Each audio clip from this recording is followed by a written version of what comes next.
আজকে আমি বানাবো নতুন স্টাইলে দারুণ স্বাদের মটন কষা। ভিডিওটা পুরো দেখার জন্য অনুরোধ রইল।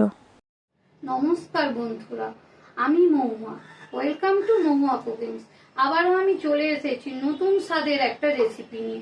চলুন বন্ধুরা, রেসিপিটা এবার শুরু করা যাক। মটন কষাটা বানানোর জন্যই প্রথমেই মাংসটাকে ম্যারিনেট করে নেব। আর আমি এখানে মাংস নিয়েছি 500 গ্রাম। ওখানে আমি 1 চামচ টক দই, 1 চামচ হলুদ, 1 চামচ লঙ্কা গুঁড়ো, 1 চামচ কাশ্মীরি লঙ্কার গুঁড়ো, 1 চামচ আদা রসুনের পেস্ট আর 2 চামচ তেল দিয়ে মাংসটাকে খুব ভালোভাবে ম্যারিনেট করে নেব। এই মাংসটা ম্যারিনেট করাতেই রান্নার সব রকম টেস্ট চলে আসবে। এবার আমি ফ্রাই প্যানে কিছু মশলা দিয়ে দেব।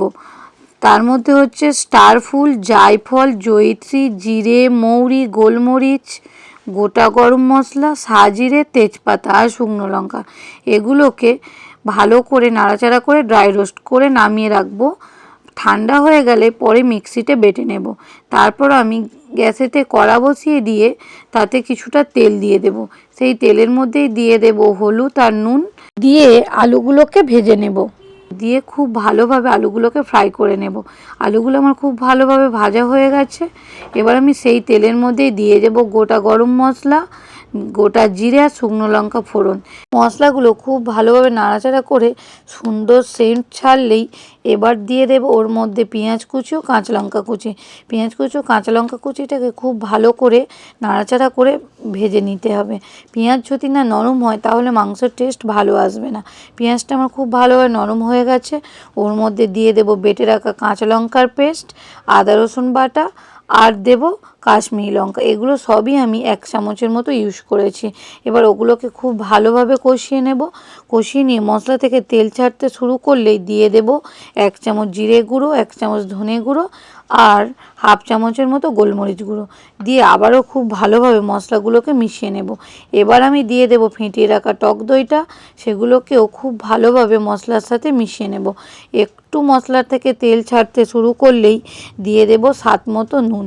আগে থেকে নুন দিলে পেঁয়াজটা তাড়াতাড়ি নরম হয়ে যাবে, কিন্তু পেঁয়াজটা ভালো করে ভাজা হবে না। এবার মশলাটা আমার খুব ভালোভাবে রেডি হয়ে গেছে। এবার আমি ম্যারিনেট করা মাংসটাকে ওর মধ্যে দিয়ে দেব। দিয়ে খুব ভালোভাবে মাংসটাকে মিশিয়ে নেব।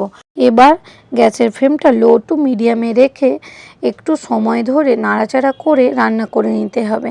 তরকারিটা একটু ফুটে উঠলে আবারও নাড়াচাড়া করে দিয়ে দিতে হবে 4-5টা গোটা রসুন মাংসতে দিলে, আর সেটা যদি ভাত পাতে পড়ে তাহলে কিন্তু খেতে ভীষণ ভালো লাগে। রসুনের ফ্লেভারটা আমার খুবই পছন্দ, তাই আমি গোটা রসুন দিয়েছি। আপনাদের যদি ভালো না লাগে তাহলে এটা আপনারা স্কিপ করতে পারেন।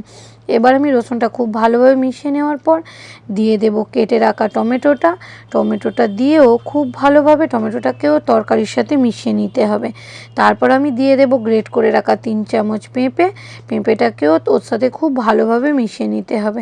এখানে পেঁপে দিলে মাংসটা খুব সুন্দর সেদ্ধ হয়, খেতেও ভীষণ মজা হয়। এই রেসিপিটা যদি আপনাদের ভালো লেগে থাকে তাহলে ফেসবুক থেকে দেখলে ফলো আর ইউটিউব থেকে দেখলে সাবস্ক্রাইব করে দেওয়ার অনুরোধ রইল।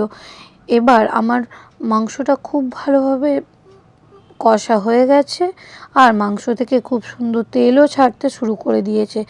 এবার আমি যে মশলাটা ভেজে রেখেছিলাম সেই মশলাটাই 1 চামচ ওপর থেকে ছড়িয়ে দেব। দিয়ে আবারও খুব ভালোভাবে মিশিয়ে নেব।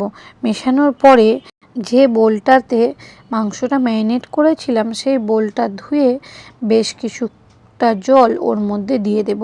দেওয়ার পর ফের ভালো করে নাড়াচাড়া করেই ভেজে রাখা আলুটাকে ওর মধ্যে দিয়ে খুব ভালোভাবে ফুটিয়ে নেব। ফুটিয়ে এলেই ওটাকে প্রেসার কুকারের মধ্যে দিয়ে দেব।